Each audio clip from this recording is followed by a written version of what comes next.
Hello rum fans, welcome back. Another video here, and yes, this one is another rum tasting video.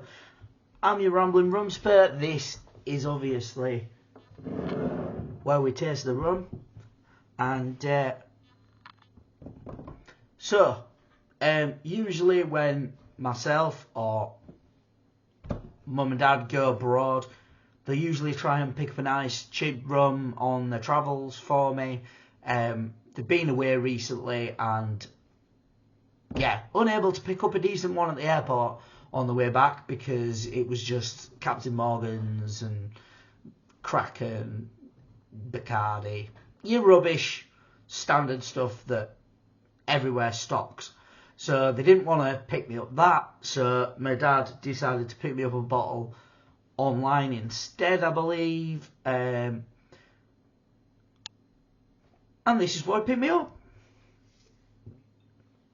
It is Dunderhead. Now, this I actually had a sample of this in my little box that I'm working my way through slowly. I've kind of slacked off and not done it because I've not been feeling drinking as much, but this was in that selection, so this is kind of continuing on from my 5 special drams that I picked out to taste for you guys from Master of Malt, but I have now got a full bottle. So I give the taster bottle to my dad, so shout out to my dad, thanks for providing me with this bottle. We will get it tasted. Oh, I love a good pop. Right, so I've got a little glass here, I'll just pour it into this.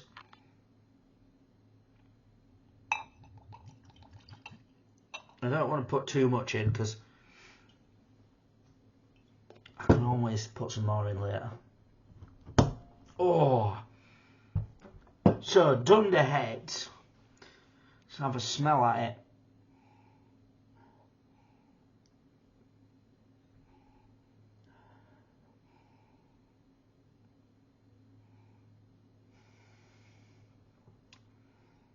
Now, I'm just getting rum. In all honesty, I'm not distinguishing a lot of different notes in that when I'm smelling it. So I already had brought up the tasting notes or the description on Master of Malt, so I could get some information. Usually a good source. I did try and find Dunderhead as a website, like, you know, a lot of particularly the British scratch rums, they have like their own website and you can go and find their blurb specifically from them. I couldn't find Dunderhead online apart from on actual selling websites, so we've gone for Master of Malt. It's saying it's very much like a Jamaican rum, with funky notes of overripe banana, pineapple, and tropical fruits, and kind of the name for Dunderhead comes from the rums produced in Jamaica that use dunder in the fermentation, which imparts those funk flavours. Featuring, so this is a blend of Caribbean rums, including a highest of Jamaica rum, packing punchy notes galore, basically. So the nose, apparently brown sugar, banana, poached, fruit flambe, 5 spice, and a hint of funky salinity to it. So that's salty. I do kind of get the saltiness, I guess. It's very difficult for me to tell, and I do feel like I maybe get 5 spice to an extent as well, but if I hadn't have been told that, I probably wouldn't have picked those up. I'd have probably just got high ester rum in general. So it's saying I'm going to get orange zest, honey, touches of clove, green apple, olive brine, and caraway. Now, I don't know what caraway is off the top of my head. The word's familiar, but I don't particularly know like a taste that go with it.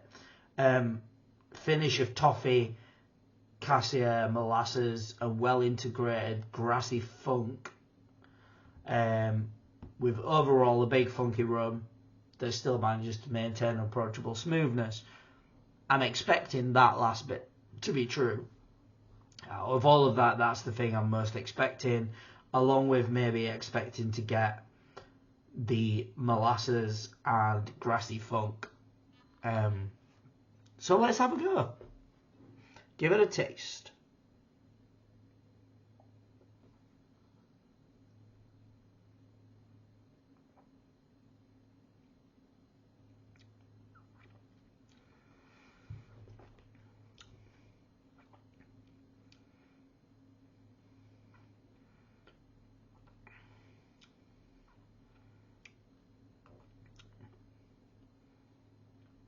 I think I'm definitely getting the clove.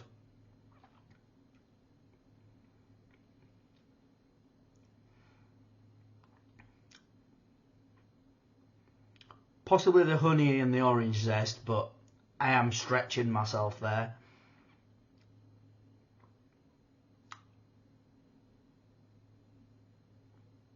And I'm definitely sensing the grassy funk returning, and the maybe the toffee is distinguishable there. I think I'd like to just be able to distinguish each individual thing, like maybe have rums that only have one thing. Maybe my palate's not as refined as would be useful for these sorts of things, but it is fairly smooth, and it still does taste quite funky.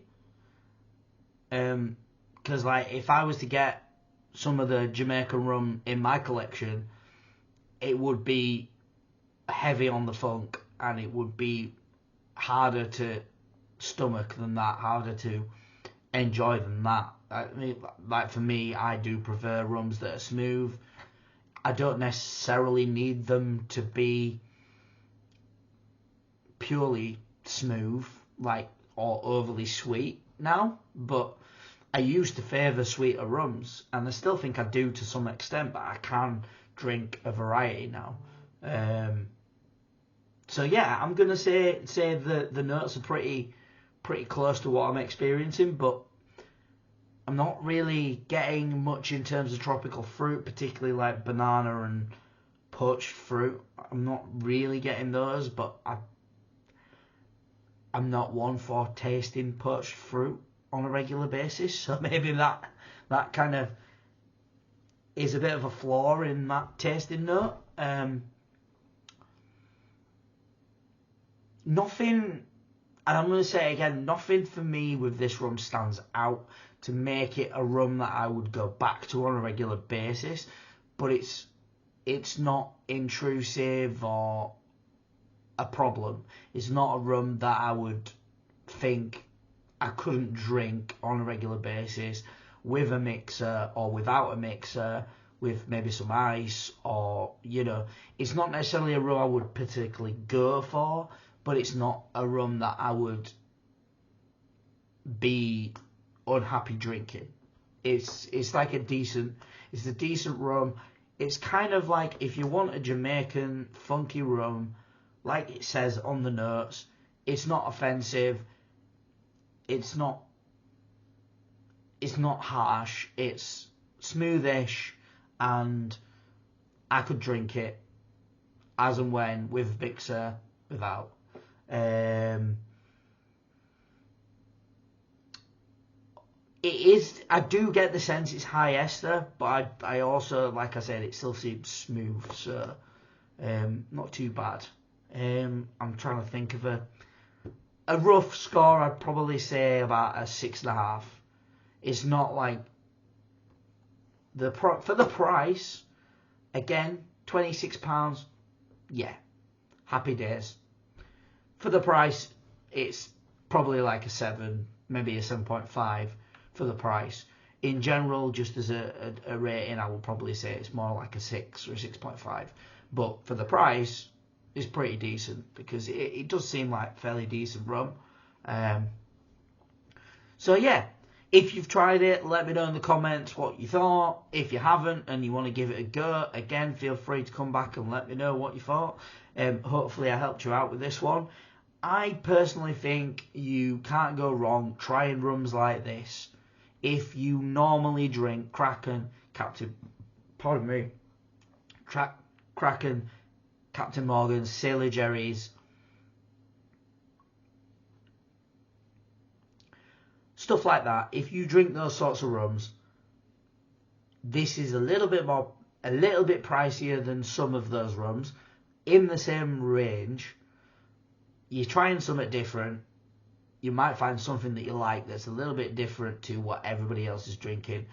Maybe, like for me, if I have a few people around, or if I'm going to a party or something, I would much rather take this rum and go, ooh, have you tried this? And then educate people, let them know, get people trying rums that they don't normally see in a pub.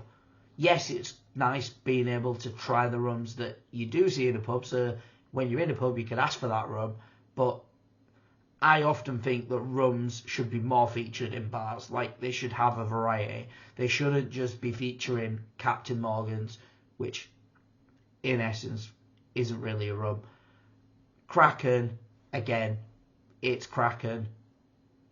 Not really the same as your actual, decent rums that you do get in bars. Like, I don't know, shout out to Foo Bars.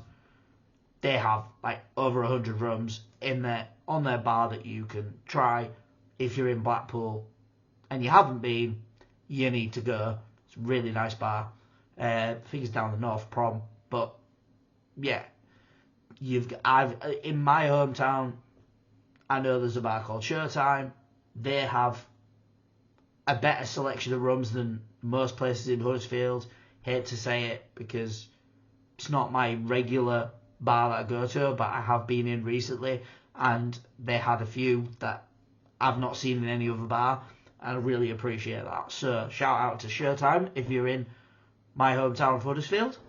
Like I said, there's many places where you can go and get a decent selection of rum in your big cities like Leeds and Manchester and what have you, but for me, Huddersfield, and if I go to Blackpool, those are the places I go to. But yeah, Dunderhead, not bad, not great, not particularly wowing me, but glad I tried it. I will enjoy it. I'm going to introduce it to a few people next weekend, and yeah, I will catch you in the next video. Tatty bye.